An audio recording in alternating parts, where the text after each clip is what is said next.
ഈ വീഡിയോയിൽ നമ്മൾ ചെയ്യുന്നത് റിവേഴ്സ് ഗ്ലാസ് പെയിൻറ്റിംഗ് ആണ്. അതിനുവേണ്ടി യൂസ് ചെയ്തിരിക്കുന്നത് ഗ്ലാസ് പെയിൻറ്റിങ്ങിന് പകരം അക്രിലിക് കളറാണ്, ബ്ലാക്ക് കളർ അക്രിലിക് കളറാണ് യൂസ് ചെയ്തിരിക്കുന്നത്. ഇനി നമ്മൾ പെയിൻറ്റിങ് ചെയ്യുന്നത് ഗ്ലാസ്സിലല്ല, അതിന് പകരം OHP ഷീറ്റിലാണ്.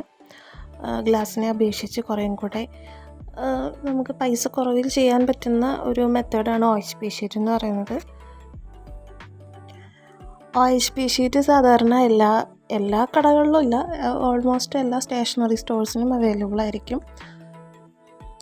ഇനി ആദ്യം ഞാൻ ഡിസൈൻ പകർത്തിയതിന് ശേഷം അതെനിക്ക് വരച്ചതിൽ പറ്റിയൊരു മിസ്റ്റേക്കാണ്. നമ്മളെപ്പോഴും മിറർ ഇമേജായിട്ട് നമ്മൾ വരച്ചെടുക്കുക. അതായത് നമ്മൾ വരയ്ക്കുന്ന ആ ഒരു സൈഡിൻ്റെ ഓപ്പോസിറ്റ് സൈഡായിരിക്കും നമ്മൾ കറക്റ്റായിട്ട് വെക്കേണ്ടത്. അപ്പോൾ ഒരു മിറർ ഇമേജ് വരുന്ന രീതിയിൽ വരച്ചെടുക്കുക. പിന്നെ ഇതുപോലെ ഒരു സെല്ലോ ടേപ്പ് എടുക്കുക. സെല്ലോ ടേപ്പ് എടുത്ത് നമ്മളുടെ ഡിസൈനും OHP ഷീറ്റും ആയിട്ട് ഇതുപോലെ ഒട്ടിച്ച് വയ്ക്കുക. അപ്പോൾ നമുക്ക് ഡിസൈൻ കോപ്പി ചെയ്യുമ്പോൾ പേജ് ജസ്റ്റ് ഇങ്ങനെ ഇളകി മാറാതിരിക്കാൻ വേണ്ടിയിട്ടാണ് അങ്ങനെ ചെയ്യുന്നത്. അപ്പോൾ ഇതിൻ്റെ മിറർ ഇമേജ് ഞാൻ എന്നിട്ട് വീണ്ടും പിറകിൽ മിറർ ഇമേജ് ആക്കിയിട്ട് അങ്ങനെ വരച്ചെടുത്തത് ശരിക്കും ഇരട്ടിപ്പണിയാണ്. ഇത് കാംലിൻ്റെ മാർക്കർ പെന്നാണ്. ഇത് യൂസ് ചെയ്തിട്ടാണ് നമ്മൾ OHP ഷീറ്റിൽ വരച്ചെടുക്കുന്നത്. ഇതിന് പകരം ഗ്ലാസ് ലൈനറോ 3D ഔട്ട്ലൈനറോ വെച്ചുകൊണ്ട് നമുക്ക് ഈ ഡിസൈൻ നമുക്ക് കോപ്പി ചെയ്തെടുക്കാം. ബട്ട് എനിക്ക് മാർക്കർ പെന്നായിരുന്നു കംഫർട്ടബിൾ, അതുകൊണ്ട് ഞാൻ അതാണ് യൂസ് ചെയ്തിരിക്കുന്നത്. അപ്പോൾ നമ്മൾ മാർക്കർ പെൻ യൂസ് ചെയ്തിട്ട് പെർമനൻറ്റ് മാർക്കറാണ്, അപ്പോൾ അത് യൂസ് ചെയ്തിട്ട് നമ്മൾ ഡിസൈൻ മൊത്തം കോപ്പി ചെയ്ത് കഴിഞ്ഞു.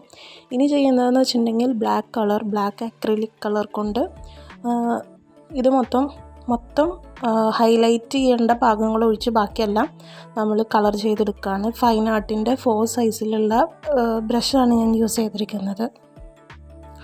നമ്മൾ കളർ കൊടുക്കുന്നതിന് മുന്നേ തന്നെ എവിടെയൊക്കെയാണ് ഹൈലൈറ്റ് ചെയ്യേണ്ടത്, ഹൈലൈറ്റ് ചെയ്ത് നിൽക്കേണ്ട പോർഷൻ ഏതാണ്, അല്ലാത്ത പോർഷൻ ഏതാണെന്നുള്ളത് ഡിസൈഡ് ചെയ്തിട്ട് വേണം നമ്മൾ ഈ ഒരു ബ്ലാക്ക് കളർ കൊണ്ട് ഫുള്ള് പെയിൻ്റാക്കി എടുക്കേണ്ടത്. അക്രിലിക് കളർ OHP ഷീറ്റിൽ യൂസ് ചെയ്യുമ്പോൾ എന്തായാലും ഡബിൾ കോട്ട് ചെയ്യേണ്ടി വരും. കാരണം സിംഗിൾ കോട്ടിൽ ചില സ്ഥലത്ത് ഇങ്ങനെ നമ്മൾ ബ്രഷ് കൊണ്ട് കൊടുക്കുമ്പോൾ ഡെഫിനറ്റ്ലി ബ്രഷിൻ്റെ ലൈൻസ് നമുക്ക് കാണാനായിട്ട് പറ്റും. അപ്പോൾ അതുകൊണ്ട് ഞാൻ ഡബിൾ കോട്ട് കൊടുത്തിട്ടുണ്ട്. രണ്ടാമത്തെ കോട്ട് കൊടുത്തത് ഞാൻ വീഡിയോ ചെയ്തിട്ടില്ല, പക്ഷെ ഞാൻ 2 കോട്ട് കൊടുത്തിട്ടുണ്ട്. പിന്നെ അക്രിലിക് കളറ് വെള്ളമായിട്ടൊന്നും മിക്സ് ചെയ്യാതെ ഡയറക്റ്റായിട്ടാണ് യൂസ് ചെയ്യേണ്ടത്. അല്ലെന്നുണ്ടെങ്കിൽ OHP ഷീറ്റിൽ അത് ഹോൾഡ് ചെയ്യില്ല. അപ്പോൾ അതുകൊണ്ട് വെള്ളമായിട്ടൊന്നും മിക്സ് ചെയ്യരുത്, ഡയറക്റ്റായിട്ട് ആ കോട്ടിങ് കൊടുക്കുക. ഇത് ഗ്ലാസ് കളർ കൊണ്ട് ഫില്ല് ചെയ്യാത്തത് എന്താണെന്ന് വെച്ചിട്ടുണ്ടെങ്കിൽ ഗ്ലാസ് കളറിന് ഒരിക്കലും ഇത്രയും ഒരു തിക്നെസ്സിൽ നമുക്ക് കിട്ടില്ല. എനിക്കാണെങ്കിൽ പ്യുവർ ബ്ലാക്ക് ആയിട്ടിരിക്കണം, അത്രയും ഡാർക്കായിട്ടുള്ള പ്യുവർ ബ്ലാക്ക് ആയിട്ടിരിക്കണം. നമ്മൾ നോർമലി ക്രാഫ്റ്റ് പർപ്പസിന് വേണ്ടി യൂസ് ചെയ്യുന്ന ഗ്ലാസ് കളേഴ്സിന് അത്രയും തിക്നെസ്സിൽ ഡാർക്കായിട്ടിരിക്കുന്ന ഒരു ഇഫക്റ്റ് നമുക്ക് കിട്ടില്ല അത് യൂസ് ചെയ്യുമ്പോൾ. നമ്മളിപ്പോൾ അതിന് പകരം ഇൻഡസ്ട്രി പർപ്പസിനൊക്കെ യൂസ് ചെയ്യുന്ന ഗ്ലാസ് കളേഴ്സിൽ ഡെഫിനറ്റ്ലി കിട്ടും. ബട്ട് നമ്മൾ നോർമലി ക്രാഫ്റ്റിന് വേണ്ടി യൂസ് ചെയ്യുന്ന ഗ്ലാസ് കളേഴ്സ് ആയിരിക്കും യൂസ് ചെയ്യുന്നത്. അപ്പോൾ അതിന് ഇത്രയും ഡാർക്കായിട്ട് നമുക്ക് കിട്ടത്തില്ല. അപ്പോൾ അതുകൊണ്ടാണ് നമ്മൾ അക്രിലിക് കളർ കൊണ്ട് ഫില്ല് ചെയ്യുന്നത്. നമ്മൾ യൂസ് ചെയ്യുന്ന മാർക്കർ പെർമനൻറ്റ് മാർക്കറായിരിക്കണം, അല്ലെന്നുണ്ടെങ്കിൽ ഡിസൈൻ മാഞ്ഞു പോകാനുള്ള സാധ്യതയുണ്ട്. നോർമൽ സ്കെച്ച് പെൻ കൊണ്ടൊന്നും ഡിസൈൻ കോപ്പി ചെയ്യരുത്. ഏത് ബ്രാൻഡിൻ്റെ ആയാലും ഒരു പെർമനൻറ്റ് മാർക്കർ വാങ്ങിയിട്ട് അതുകൊണ്ട് വേണം OHP ഷീറ്റ്, ഗ്ലാസ് ഷീറ്റ്, അതുമാതിരി തന്നെ അങ്ങനത്തെ സർഫസിലെല്ലാം, പേപ്പർ അല്ലാതെയുള്ള സർഫസിലെല്ലാം കോപ്പി ചെയ്യുമ്പോൾ പെർമനൻറ്റ് മാർക്കർ കൊണ്ട് ചെയ്താൽ മാത്രമേ അത് ലാസ്റ്റ് ചെയ്യുള്ളൂ. അല്ലെങ്കിൽ ഡിസൈൻ നമ്മുടെ കയ്യിൽ തന്നെ അതുമായി ടച്ച് ചെയ്യുമ്പോഴൊക്കെ അത് മാഞ്ഞു പോകാനുള്ള സാധ്യതയുണ്ട്. അതൊക്കെ നമ്മുടെ പെർഫെക്ഷനെ ബാധിക്കും. നമ്മളിതിൻ്റെ പെയിൻറ്റ് കൊടുത്തു തുടങ്ങുമ്പോൾ ശ്രദ്ധിക്കേണ്ടത് ഡിസൈനിൽ ഷാർപ്പായി വരുന്ന എഡ്ജസൊക്കെ കറക്റ്റായിട്ട് ആ ഷേപ്പിൽ തന്നെ കൊടുക്കാനായിട്ട് ശ്രദ്ധിക്കണം. കാരണം നമ്മൾ ഇപ്പോൾ ഈ പെയിൻറ്റ് ചെയ്യുന്ന വശമായിരിക്കില്ല നമ്മൾ ഡിസ്പ്ലേ ചെയ്യുന്ന ഭാഗം, അതിൻ്റെ നേരെ ഓപ്പോസിറ്റ് ഭാഗമായിരിക്കും. ഒരു ഫിനിഷിങ്ങിന് വേണ്ടിയിട്ടാണ് അതങ്ങനെ ചെയ്യുന്നത്. കാരണം നമ്മളിത് ഡയറക്റ്റായിട്ടാണ് ഡിസ്പ്ലേ ചെയ്യുന്നത്. OHP ഷീറ്റ് ഫ്രെയിം ചെയ്ത് ഡയറക്റ്റായിട്ട് അതിൻ്റെ മുകളിൽ പിന്നെ വേറൊരു കോട്ടിങ്ങോ അല്ലെങ്കിൽ വേറൊരു ഷീറ്റോ വേറെ ഗ്ലാസ് വയ്ക്കുക അങ്ങനെയൊന്നും ചെയ്യാത്തത് കൊണ്ട് ഡയറക്റ്റ്ലി നമുക്ക് ഈ ഒരു ഷീറ്റ് തന്നെ നമുക്ക് ഫ്രണ്ട് ഭാഗം അത് വരുന്ന പോലെ തന്നെ നമുക്ക് ഫ്രെയിം ചെയ്ത് വെക്കാം. പിന്നെ ഇതിന് കവറിങ് ആയിട്ട് വേറൊരു ഷീറ്റിൻ്റെ ആവശ്യം വരുന്നില്ല. ഇപ്പോൾ അത് ഫുള്ള് പെയിൻറ്റ് ചെയ്ത് കഴിഞ്ഞിട്ടുള്ളത് ഇങ്ങനെയാണ്. അപ്പോൾ നമ്മളിത് നന്നായിട്ട് ഡ്രൈ ആയി വരാൻ വേണ്ടിയിട്ട് വെയിറ്റ് ചെയ്യണം.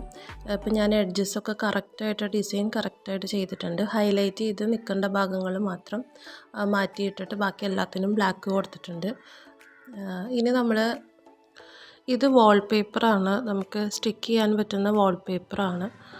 ഇത് ഞാൻ ഓൺലൈനിൽ നിന്ന് വാങ്ങിയതാണ്. ഷോപ്പുകളിൽ അവൈലബിൾ ആവുമായിരിക്കും. ഓൺലൈനിലൊക്കെ നമുക്ക് നല്ല ഓഫറിന് കിട്ടും. അപ്പോൾ ഇത് യൂസ് ചെയ്യണമെന്ന് വെച്ചിട്ടുണ്ടെങ്കിൽ സാധാരണ നമ്മൾ ഗ്ലാസ് പെയിൻറ്റിങ്ങിൽ ഉള്ളിൽ ഫില്ല് ചെയ്യാനെന്നുള്ള രീതിയിൽ, അതിൻ്റെ പിറകിൽ വെക്കാനെന്നുള്ള രീതിയിൽ നമ്മൾ പണ്ടൊക്കെ ചെയ്യാറെന്ന് വെച്ചിട്ടുണ്ടെങ്കിൽ അലുമിനിയം ഫോയിൽ ഉണ്ടല്ലോ, അതിങ്ങനെ ഭയങ്കരമായിട്ട് അതിന് ഷീറ്റ് വാങ്ങാൻ കിട്ടും. അതിങ്ങനെ നന്നായിട്ട് ഇങ്ങനെ മടക്കി വെച്ചുകൊണ്ട്, അപ്പോൾ അത് നന്നായിട്ട് നമ്മളിങ്ങനെ ചുരുട്ടുമ്പോൾ അതിലിങ്ങനെ ഒരു ഡിസൈൻ വരും. അതാണ് നമ്മൾ നോർമലി ഗ്ലാസ് പെയിൻറ്റിങ്ങിൻ്റെ പണ്ടൊക്കെ വയ്ക്കാറ്. അങ്ങനെ ഇതിന് പകരമായിട്ട് ഞാൻ ഈ ഒരു ഷീറ്റാണ് ഞാൻ യൂസ് ചെയ്തത്.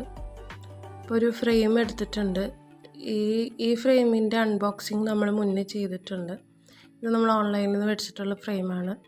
സോ ആ ഫ്രെയിം എടുത്ത് നമ്മൾ ഈ OHP ഷീറ്റിൽ പെയിൻറ്റ് ചെയ്തത് നമ്മൾ വെച്ചിട്ട്, അതിൻ്റെ പിറകിൽ വരുന്ന ആ ഫ്രെയിമിൻ്റെ ബാക്ക് വശമാണത്. അതിൽ ഈ ഡിസൈൻ വരുന്ന ഭാഗത്തായിട്ട് ഞാൻ ഈ വാൾപേപ്പർ സ്റ്റിക്ക് ചെയ്ത് കൊടുക്കുകയാണ്. നിങ്ങളുടെ കയ്യിൽ അലുമിനിയം ഫോയിലാണുള്ളതെങ്കിൽ ഇതിനേക്കാട്ടിലും ബെറ്റർ ആയിട്ടുള്ളത് എപ്പോഴും അലുമിനിയം ഫോയിൽ തന്നെയാണ്.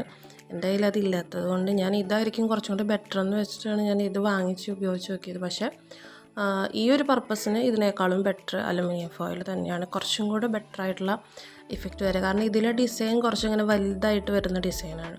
അപ്പോൾ നമുക്ക് റിവേഴ്സ് ഗ്ലാസ് പെയിൻറ്റിങ്ങിലൊക്കെ ഭയങ്കര കുഞ്ഞു ഡിസൈനെ പോലെയാണ് വരേണ്ടത്. അപ്പോൾ നമുക്കത് ഈസി ആയിട്ട് അലുമിനിയം ഫോയിൽ വെച്ച് ചെയ്തെടുക്കാൻ പറ്റും.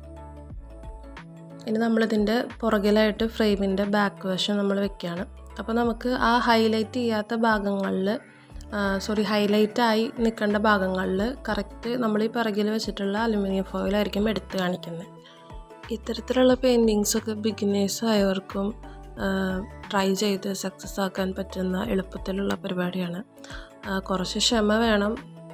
നമ്മൾ ആദ്യം ഒന്ന് ചെയ്ത് വരുന്നതിൻ്റെ എക്സ്പീരിയൻസ് കുറവുള്ളവർക്ക് കുറച്ചുകൂടി സമയം എടുക്കുന്നേ ഉള്ളൂ. പക്ഷേ ചെയ്ത് സക്സസ്ഫുൾ ആക്കാൻ പറ്റുന്ന ഒരു പെയിൻറ്റിംഗ് ആണ് റിവേഴ്സ് ഗ്ലാസ് പെയിൻറ്റിങ്.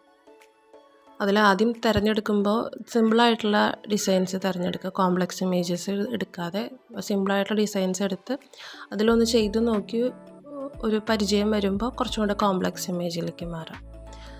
ഇപ്പോൾ നമ്മളത് ഫ്രെയിം ചെയ്തിട്ടുണ്ട്, മുഴുവനായിട്ട് ഫ്രെയിം ചെയ്തിട്ടുണ്ട്. ഇപ്പോൾ കറക്റ്റായിട്ട് നമ്മളുടെ ആ ഡിസൈൻ, ആ സിൽവർ കളറിൽ ഡിസൈൻ ഇങ്ങനെ പ്രൊജക്റ്റ് ചെയ്ത് വരുന്നുണ്ട്.